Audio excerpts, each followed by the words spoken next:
এই গাছটি জাত পরিবর্তন করার জন্য রেডি করা হয়েছে। তার কারণ হলো এটা ভালো জাত না।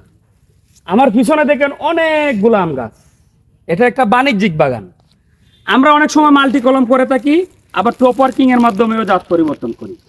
এখন এখানে বিষয় হলো আমরা এটাকে টপ ওয়ার্কিং কেন করব, কেন মাল্টি করব না? মাল্টি হলো শৌখিন, আর টপ ওয়ার্কিং করা হলো এটা একমাত্র বাণিজ্যিক বাগানের জন্য।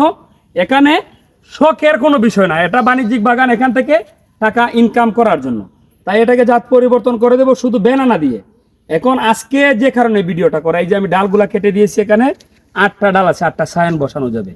খরাত দিয়ে কাটছি, কাটার পরে কি আমার কাজ শেষ? না ভাই, এখানে আসেন। এই যে দেখেন, এটা খরাত দিয়ে কাটার পর এটা কিন্তু সমান হয় নাই।